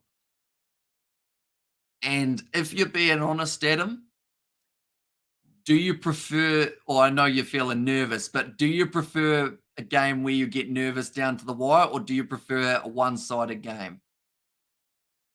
Because I know that some people, even when their team are in like those real close battles, they actually enjoy those more. Whereas some people can't handle a close game. Like there's times I remember when we were younger and a game got close. Like my dad had to walk out of the room just because he couldn't bear watching it. That's going to be a knock on against Bundyaki. Taps himself on the head and says, "You silly boy." Now, 22 minutes left. Andy Farrell's not happy. I mentioned how he was looking cool, calm, and collected earlier on. Now he's looking like he wants to punch Bundyarki's lights out. I don't think that would go well because Bundy looks like he could take one and give one right back. Probably don't get to play the next game if you drop the coach. Spades, says Gareth. I'm 4 foot, but make up for it in spades from Profane Kiwi. Which side is winning this match?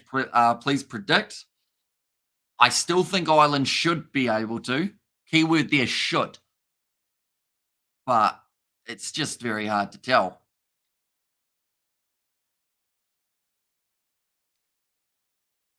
I just realized that on the post-match review of Blues versus Highlanders, when asked about this game, I made a passing comment about how, how, what was it? I can't even remember it now, but pretty much how it would have been extremely, I guess, shake-up-ish if the Irish did lose this game to Italy in terms of not just the Six Nations, but the whole World Rugby. Everyone would think anyone in that top 13, 15 have a chance of beating anyone on their given day. This game tells me that New Zealand and South Africa are going to win the World Cup this year, says Hunter. Just the singular game right here, you already have predicted that. Fair enough. Still quite a wee way away from the World Cup. A lot of the New Zealanders, a lot of the New Zealanders play for the Crusaders to a certain extent, and they didn't win their game. So I guess it's one of those ones. Do you then think that New Zealand is slightly more out of the picture because they're not playing good Super Rugby at the moment? And it's close, Hamish. Who's going to get this one? Says Ruth. It's tricky. 20 minutes left. Italy, don't get me wrong, they've played extremely well. But you just feel like Ireland at some stage surely are going to get another try. Like they just had that try of Bundyaki, but he put the ball down. And Lions 32, Glasgow 24, with about 25 minutes left, says Boulders and Steel. Oh no, says Sassy Toll. And Utterly might not make it out of the pool stages, says Gareth. Now looking for this rolling maul. Dan Sheehan waiting for it at the back. Gives it off to Craig Casey. Here come the Irish again. McCloskey on the halfway line. Driven backwards. Italy certainly still bringing the physicality at this point of the matchup. It's going to be kicked high. Padovani takes it nicely. Now trying to break his way through. And his lead's taken out from underneath him, though. Been told to use it. Varney goes across the right-hand side. Big bump off from, I believe there was Sebastian Negri. Now they will kick this one out. What, downfield, I should say. Not able to kick this one out on the full, although he does. Was that not rolled back into the 22? Am I wrong in that rule? Are you allowed to take it back into your 22 as long as you're tackled in your 22 beforehand? Because I swear they were outside of the 22 and then they took it back, then kicked the ball out on the full, and it's fine. Have I got that rule around the wrong way? I always used to think it was that you couldn't take it back into your 22 and then kick it into touch. Even if you had a couple phases, that was kind of like, oh, big shot on Kalen Norris. Down to the wire always. There's Sassy Toll. On high, slap back onto the side of the Italian. They cannot do that, says Hunter. And Hunter both have lost to Ireland, and yet you predict because of this game, you think either will win. Last 8 games, Ireland have won the last 5. South Africa wins, says R&R Travels of Asia. I do appreciate you still sticking around R&Rs, even though at the time that you did come in, I was slightly on a different topic. Hope you have been slightly enjoying. And you're right, Amish ref messed up there, says Gareth. Because I thought I saw it in a Super Rugby game recently as well, and I was confused at that time as well. But it's as if you have a phase inside of your 22, as if you get forced back by the opposition, then they say that it's fine to be able to kick it out. But, yeah, I don't know. Mani making the tackle on Bruno. Now Varney again going off to Juan Inesio Brex. I love you hearing me, Irish, says Aaron. Italy could win, says Luke. They've got a decent chance, although Ireland win themselves the penalty. Now, they might actually look at this one as a safety option and go for the kick at the post, just to try and get back to that 7-point lead. But also in the process, that would give them a little bit of breathing room, which the Italians currently trying to suffocate them a bit. It looks like Ross Burns putting the ball down. He should go for the kicking team. Maybe can't pass back into the 22. Maybe a phase is in there. Yeah, I'd have to look into it. But in both instances, it seems like it's been that a player has been outside of the 22 and then has been tackled back in by the opposition. And they seem to consider that as not taken back because they were driven backwards or something. Does it come on Ireland, says John, and great commentating listening from Almira in Spain. As well, says Richard. Oh, what time is it in Spain? It must be about just early evening. Is it somewhere around there? Ross Byrne. Important kick. Needs to make sure this goes over. What's that new rule I saw in the Chiefs game? We send off the card is not ruled. Okay, so Super Rugby have brought in a new rule, which some people say is kind of good, and some people go, what are they doing? The rule is if you get a yellow card, the the TMO has 8 minutes to determine whether or not that's a bad enough challenge or bad enough contest of whatever it was that got you your yellow to then, they have the authority to upgrade it to a red card. So the TMO is a very lucky man in a way because he gets to pretty much dictate what's happened to all of the disciplinary side of things. Conor Murray takes it inside of the 22, now out on the field. The kick was successful. So a 7 points difference now. Canone coming off the field. That is for Pettinelli. And Canone also off the field, and that is for Acheze. I think I've said that name really wrong. Now again, Italy starting to attack. Nice quick hands. I don't think that was on purpose from Garbisi, but it almost worked. The kick in behind from Capuzio wasn't successful as it did go straight to Tom O'Toole. Antigua and whom is beaten. As you say, they're both are the best teams in the world. Are you serious? Says Arnaz, I'm watching live from Papua New Guinea. This is really an awesome broadcasting, says Emil.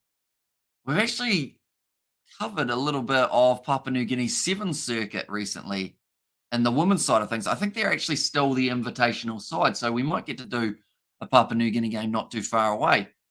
Also did cover some of their matches in the Rugby League World Cup. I actually now own a Papua New Guinea scarf. Is this a legal commentary, or are you talking illegal substances to stay awake? Take my hat off to you for staying awake to bring us the commentary. Thanks again, mate, says Joss Pike. Is this a legal commentary? It is. I had a Powerade Zero earlier on, and that's kept me going into my 19th hour of being awake, which is a crazy sentence to say, really. Definitely because we've still got another about 3 or 4 more live streams today. Was it the BNG sides in the Rugby League World Cup? Is Sebastian very true there? Apparently, Connor Murray keeping an eye on that Italian backline, making sure they do everything by the book. But Varney now gone off to the right-hand side. Inacio breaks first receiver. Nice run from Garbisi. Almost went through. It's a lot of off-the-ball stuff happening. I don't know if James Lowe took out that man or maybe tell you what, the Bulldozer now almost getting over the line. That was actually the number 20 in that one. I believe it was Pettinelli.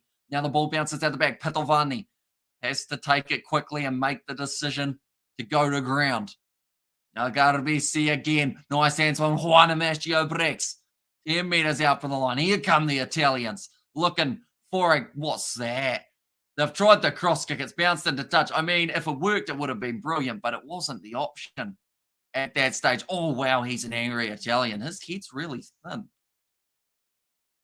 But he's not happy. I think that was Tommaso Allen out on the wing there. Pick up the pipe, mate. You'll be up for days with these, says Excuses. And dude, you should have a beer, says Hunter. I don't think a beer would help. I feel like I'd end up sleeping. Andrea just got a red card in the Lions game. Bold as steel. I was very much against the new 8-minute decision rule, but what I learnt, it was second TMO. It made a bit more sense. Kiwi lads on drug man. Never seen a guy stay awake so long. How many hours now? Kiwi, says Peter Lowe. We're up to 19, which is crazy. And I also played cricket earlier on. So that makes it even more, I guess, insane. Played cricket for about 3 hours. Had to leave my team halfway through the match to come do my commentary. Luckily, they won, or else I would have felt really, really bad. They won the game, which is great news. And this is our 4th rugby union live stream. The last about 10 hours. 12 hours, in fact, sorry. Looks like Mac Hansen just getting a little bit of medical attention, making sure his arms are all right. Stephen Varney going off the field, and that will be for Alejandro Fusco. Makes his way out there. Now, Varney's had a pretty decent game. So this is risky now. Take him off the field. I'm currently playing the game juggling. What is the game juggling? I can juggle. We spent a whole term at school learning how to juggle. Rather than learning how to like pay taxes or like budget or anything like that, Skills for Life was the class name. And we learned how to bloody juggle. But I can juggle now, so I guess that's one thing. Wouldn't know how to do taxes or anything like that, though. Even though I do pay them, but luckily my mum's an accountant, so that makes it easy because she knows all the thingamabobs to do with it. And Joe Oil cares. It's good commentary. And Ozzy, you are one tough effort, says Peter Lowe. I mean, I know that my back's going to be screwed tomorrow because I've been sitting on this nice, hard wooden chair for a majority of today. 12 minutes left. Italy still within the 7 per se. Converted try between the Italians and a draw. It's called juggling these nuts. Why'd you have to do that to me? Excuses. It's 5 a.m. But I can actually juggle, so that's, you live on the coast, mate. You don't have to worry about paying tax because it's the inland revenue. You live by the sea. I have to try that one, Sebastian. I think my mum In fact, next time my mum's on, ask her about that, Sebastian. She'll have a right good giggle about it. Conor Murray now about to feed the ball in for Ireland. Had a few stoppages just due to injuries. And also a couple other very tired looking players, substitutes being made as well. Now McCluskey running it up 42 metres out from the Italian line. A try now for Ireland would secure this game. Murray goes to Rossburn inside ball to Doris. Who's going to be that guy who gets the match winning try right at the death? Murray off to the right hand side. Good tackle on Hugo Keenan. Driven backwards by Juan Inacio Brex. Inside ball. Byrne was under pressure from Aisha Chene or Asia in Ash Chenzi. Cheesy, I think it is. It's quite hard to say. No tax in YouTube money, surely. No, I do still pay tax on YouTube revenue and everything.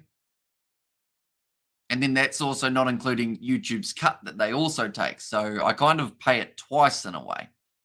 But it is what it is. And also, he's doing a great job. Go Italy. I appreciate your dedication. Some excuses. No, it's all good. Now I feel like I should show you guys my juggling, but I don't have anything to juggle other than like batteries, which could go very badly. Now Matt Hansen,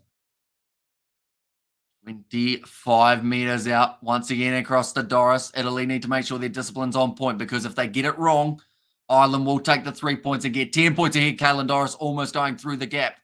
Now Murray again. Inside ball from Ross Byrne to McCloskey. Murray.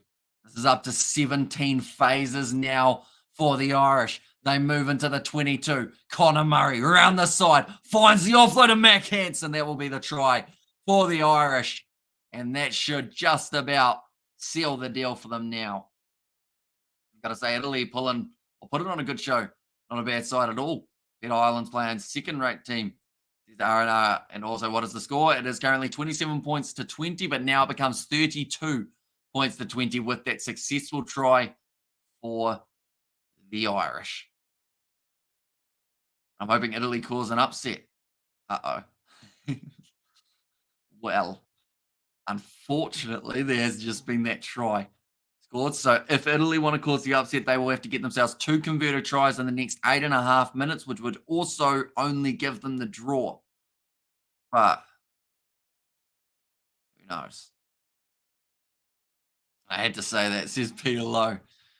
I think we jinxed it big time, didn't we? As a collective, that one's gone over from Ross Byrne, so that will make the score now 34 points to 20 in favour of the Irish. Now, Italy, they have got 2 tries so far at this stage. So they will need a converted try to get themselves that bonus point. Pretty much to be within 7. I wish I'd love a video explaining the whole YouTube thing as far as you know. Once you get 1,000 subscribers, you get the option of being monetized. Then you get 18 cents US per view. Okay, it's definitely not 18 cents. Unless I'm on the wrong CPM. Because I'm nowhere near that rate. 18 cents. Or is it 0. No, it's not even 0.18 for me, I don't think. But yeah, it's a lot lower than that. And Italy are no longer second-rate team. Peter, they are good, says Sassy Toll. I wish you are really going too far with this stuff. Are you getting to the top, bros? Or you're going to the top? Says, or you're really going far. I thought you said too far, sorry, but I got it around the wrong way. Going far with this stuff, going to the top. Says, I mean, Ireland playing second-rate team. And Rhys Zammit is back for Wales. And what are the other 6 matches or Six Nations matches today? There is going to be Wales versus England taking place at 5:45, so in 45 minutes' time. We are going to be covering that one on the channel. Then we have got the 7s taking place for LA. First match, Samoa versus USA. Second match, Fiji versus Japan. And then we are also going to be covering the matchup a little bit later on in the day between New Zealand and Samoa. Although we might have to have a little bit of a reshuffle so that we can get a bit of sleep somewhere in there. Should probably sleep at some point. Supposed to be good for you, isn't it? Gotta be see. He's got the shoulder with a bit of ice on it at the moment. Bit unfortunate for that man. Less than 0.18. A lot less than 0.18. So is that 0.18 as in like 18 cents or is 0.18 as in like 0.18 of a cent? What so? Drew him backwards. And the penalty goes the way of Italy. They consider the quick tap, but they decided against it in the end. And who you got for Adams versus Watson and Reece Zammit versus Malins? Josh Adams has been quiet. So I feel like he's due for a big game. And Lewis Reece Zammit just coming back, I think it might be a bit hard for him to find his rhythm straight away. So instead, I think Max Malins may get the better of that side. With Val Kieran Crowley, did a nice job coaching this year for the Italians, says Nicholas. And Ireland are, says Ashes, and no Scotland and France today. Says Peter Lowe, not quite. They will be playing tomorrow night. So that is going to be at 4 a.m. We will be covering that game on the channel, followed by the quarterfinals of the sevens, the semi-finals, and the final will be taking place on the Monday. I think. Yeah, Monday. Is he taken again by Italy? Sorry, by Ireland, in fact. And thanks, Kiwi. Says Peter Lowe. May get some sleep. Your health is more important. Says excuses. I think I've just trained my body to be able to handle like 20 hours of being like awake just from doing these live streams. Like we've had in the past a 24-hour window where we've done 20 hours of live commentary. That one's gone into touch. Unfortunate for the Italians once again, just getting close to that next opportunity to try and get that bonus point. But once again, it just doesn't quite work out for them. Although, to be fair, I should mention that that came off the Irish foot. So it does now mean that it is going to be the line-out throw for the Italians. First half, I was kind of scared, but I've got no doubt Ireland will win now. Says Ashens and Greening Hamish really suffering here. Italy really improved and are pushing Ireland a lot more than I like. I hope we will win by 20 plus points, or we would be 20 plus points ahead. There's still a chance. If they get another try converted, maybe Ireland will finish this one with a 21-point lead. But Italy look like they're right on the verge of getting themselves possibly another try. Now, will be the replacement Fusco. Middle of the field now. Short ball attempted. Doesn't work out, and it's a knock on now from the Italians. Last 15 minutes or so, the wind's really been out of the Italian sails. Sadly, it seems like Ireland, now that they've made their subs, they've already managed to find that gel working well as a side, whereas Italy, it seems like they're a little bit more scrambled since making their subs. Not quite sure who's supposed to be where, what their tactic is to try and break down this Irish side. Lucky for the XG boys, Bundy are key. James Lowe, keep it together. And also we have got there Bundy Arki as a giant. Says Ashes and says Amish and have some healthy sleep, my bro. You deserve it, says Nazi Williams. So yeah, the next sleep that we've got is about maybe 9 a.m. somewhere around there. So that's only 4 hours away, and then we'll be sleeping through till I think it's New Zealand Samoa, which is 1:30 p.m. in the afternoon. We'll be getting up, doing that game, and then heading back to sleep more than likely till about maybe about 1 a.m., somewhere around there, waking up and then getting ready to do the next live streams, including the Six Nations, etc. That's going to be a scrum penalty again to Ireland. Not a lot has gone. Oh, a push and shove. The Irish prop not too happy about getting pushed. You're honestly a champion, says Nazi Williams. I mean, you guys stay up almost just as long as me half the time. Although that's the thing, sometimes I can't tell if you guys are awake because some of you guys watch sometimes without putting messages.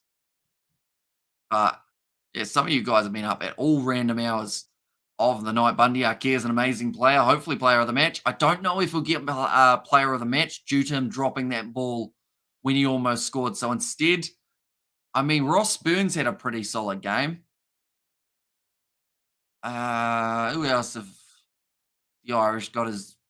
I mean, James Ryan, he hasn't gone too badly at all. either for this match. Yeah, he's had a very solid game though. And that's where the commentary mate says, Ronan, no worries at all. Yeah, I've got plenty more of the Six Nations coming up in the near future. So anyone who is new, be sure to leave a like and subscribe to the channel. Currently, Ireland find themselves on the halfway line with 90 seconds remaining. Can they get themselves one more pass? Here comes Bundy Aki.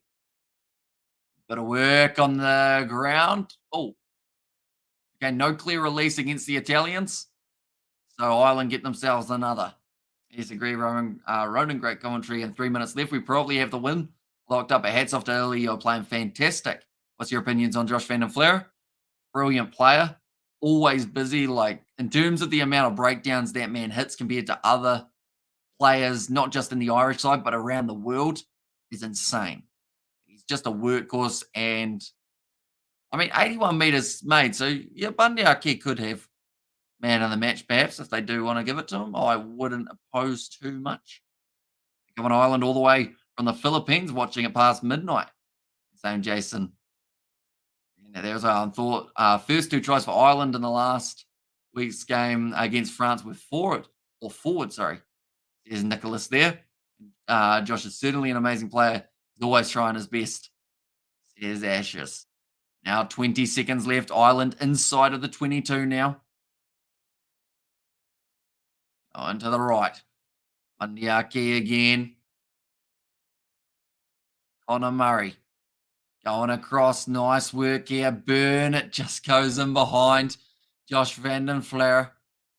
Almost overran it a little bit there. Lee considered the quick throw.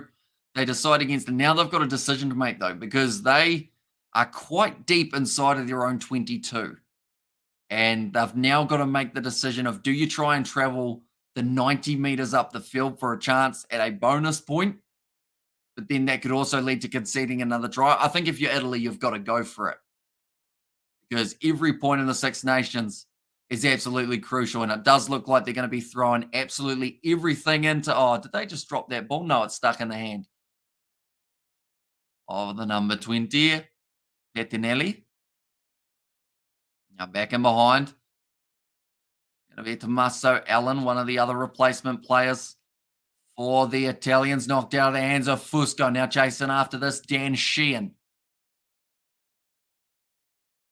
Now Ireland still just missing out on the ball there. Italy, though, 5 meters out from their line. Adamson making sure that the Irish don't come in through the side, which they were close to, but they've almost ripped it away.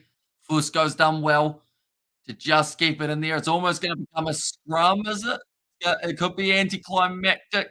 No, Italy get it. Looks like they're going to continue playing. Okay, I wasn't sure whether or not there was going to be a chance at a kick. The penalty goes the way of Italy, and they will now get themselves a bit further down the field. What language is this guy speaking? Sometimes I don't even know Swinderby. And English, it's just his accent, says Ashes and passes the ball to the water boy on the sideline. Wales, England up next in about 1 hour, 45 minutes, or a little bit closer, actually, only in about 35 minutes at the moment, Nicholas. Oh, no. Looks like maybe there's going to be an injury for Lamaro, which is not good news because he wouldn't have been injured had they not decided they wanted to go for just a little bit more of an extra crack at the line. But it just shows how much this Italian side are hungry to try and get themselves points in this competition. We do see there Gary Ringrose in the background alongside Andy Farrell. I think I just heard him say keep playing. So maybe he wants that makes sense to a certain extent because for Ireland, the points differential could be massive for them up against Scotland. So you can kind of understand why Andy Farrell, James Lowe steals it. And now looking for the corner, tries to throw it back in. The ball's gone out. That will be the end of the game. James Lowe, he got extremely close to scoring in the corner, just misses out, but 34 points to 20. Good performance from the Irish, but once again, very nicely done by Italy to show that they are no longer the easy beats of the Six Nations. They are a side that have come a long way and are continuing to improve each and every week. One good outcome for Ireland, Italy. I have shown us we have a lot to work on, says Mountains of Asylum.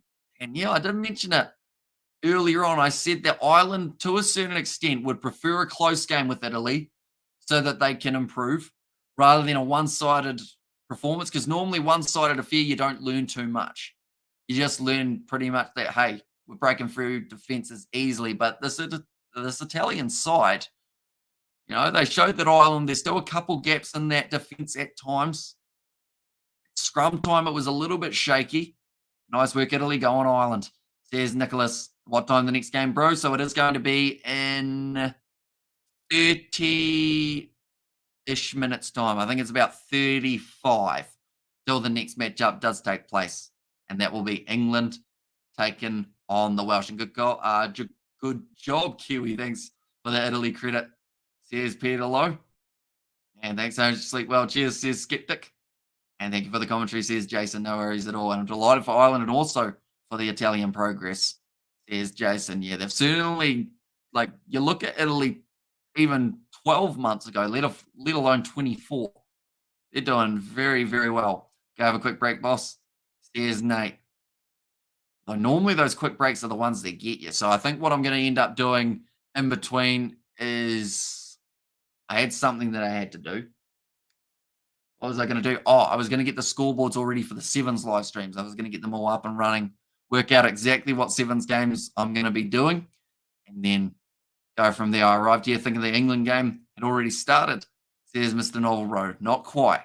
30 minutes time or so, and they will be out there on the field having a fun old time up against Wales. But thank you all very much for tuning in. If you did enjoy, be sure to leave a like and subscribe to the channel, and I will see you all back again for Wales versus England in a short amount of time. But I will see you all for the next one.